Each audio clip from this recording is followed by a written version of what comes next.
Avant de commencer, sachez que je publie régulièrement des vidéos. Pour être mis au courant des sorties, n'hésitez pas à vous abonner et à activer la petite cloche, ça me donne du courage et de la motivation. Merci à vous. Hello à tous, j'espère que vous allez bien. Nous allons parler aujourd'hui du loup-garou. Et oui, cette créature toute mignonne, digne d'un petit gremlins, qui sera votre nouvel animal de compagnie. Rangez vos chihuahuas au placard et adoptez un loup-garou. Seulement 99 € chez tous vos meilleurs sorciers. Et ne nous embêtera que les soirs de pleine nuit, donc n'ayez crainte. Un animal vraiment agréable. Alors trêve de plaisanterie. Et nous allons parler de Gilles Garnier, un des derniers cas de lycanthropie condamné à mort.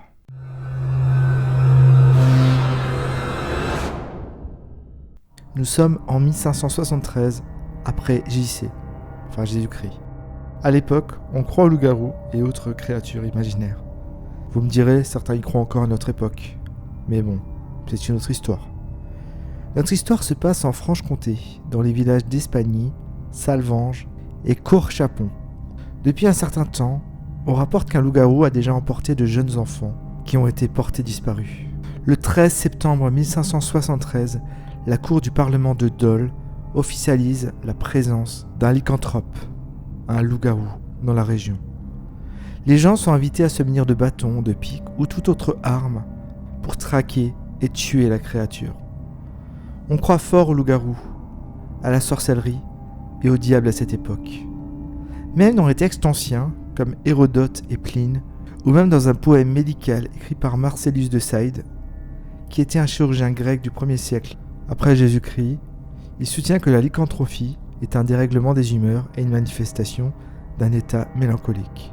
Et un grand historien de leur ruralité, Jean-Marc Morisseau, explique que la légende du loup-garou atteint son paroxysme après la publication en 1486 du Maelus Maleficarum. Vous noterez que mon latin est impeccable. Bref, donc c'est un livre écrit par 2 inquisiteurs allemands. Vous savez, les inquisiteurs qui sont ces gens formidables qui brûlaient des sorcières. Pour ces 2 adeptes du barbecue, donc, les loups-garous étaient des serviteurs de Satan.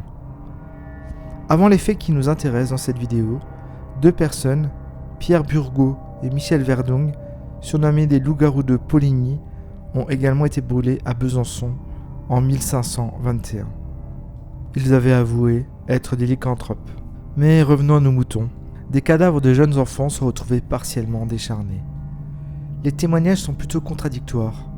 Certains disent avoir vu au-dessus du corps un homme et d'autres une bête sauvage. On se met rapidement à la recherche de cette créature ou de cet homme. À l'automne 1573 ont eu lieu les premiers meurtres. Une fillette, âgée d'une dizaine d'années, est retrouvée dans une vigne. Il a été raconté qu'elle a été étranglée puis traînée jusqu'au bois de la serre.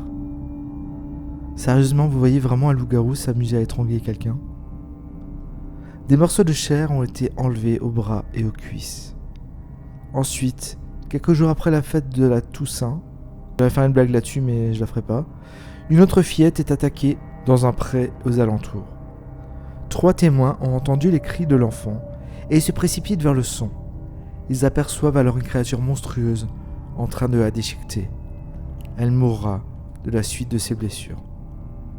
Les recherches sont de plus en plus acharnées pour retrouver l'auteur de ces attaques. Un garçon de 10 ans est également retrouvé dans une vigne. Il a aussi été étranglé et des morceaux de chair au niveau des cuisses et du ventre ont été arrachés. Et une jambe a disparu. Puis, quelques jours plus tard, un autre garçon est attaqué. Il a eu le temps, avant de rendre son dernier souffle, d'alerter le voisinage par ses cris. Là, il y a 2 versions sur l'arrestation du criminel. Une version dit qu'il a été pris en flagrant délit et arrêté, et une autre qu'on est allé l'arrêter à son domicile. Le coupable s'appelle Gilles Garnier. Gilles Garnier est né à Lyon. Il s'installe avec sa femme et ses enfants à Saint-Bonneau, en pleine forêt de Serres, près du village d'Amange, pas loin de Dole. Il est décrit comme un homme un peu désabusé et peu enjoué. Le teint blafard, avec une longue barbe grise, des yeux clairs enfoncés et une paire de sourcils touffus. Le parfait gendre, quoi. Dans la misère, Il cherchait dans les environs du gibier pour subvenir aux besoins de la famille. À son procès, il dit avoir fait une rencontre déterminante qui l'aurait poussé dans ses actes. Le doyen et chanoine de l'église de Sens retranscrit en ces termes. Il prit l'habitude, ainsi qu'il arrive souvent à des êtres rudes, méfiants et désespérés, de parcourir les bois et les lieux sauvages. C'est là qu'il trouva un jour un fantôme à forme humaine qui lui dit pouvoir faire des miracles. Il prétendit qu'il pouvait lui enseigner l'art de se métamorphoser à son gré en loup, en lion, en léopard, et le loup étant l'animal le plus commun de ces contrées, Garnier choisit le loup. Garnier reconnaît tous ses crimes et le 13 janvier 1574, il est condamné par le Parlement de Dole à être conduit et traîné à l'envers sur une clé. Non, rien à voir avec ça, mais voilà à quoi ressemble une clé. En gros, je savais pas non plus que c'était une clé, mais ce serait pour entreposer des aliments tout simplement. Voilà pour ces 5 secondes de culture générale. Le 18 janvier, le bourreau fait son œuvre, et Garnier est brûlé vif. Et il meurt, évidemment vu que c'est pas la torche dans les 4 fantastiques. Enfin bref. Ce n'est pas le dernier procès pour lycanthropie. En 1584, dans le Jura, toute une famille, qui s'appelle les Gandillon, avait commis des faits similaires, et ils ont également été condamnés au bûcher. Mais Jean de Vière, qui est un philosophe, classe la lycanthropie comme une maladie clinique. En effet, la lycanthropie est une maladie psychiatrique.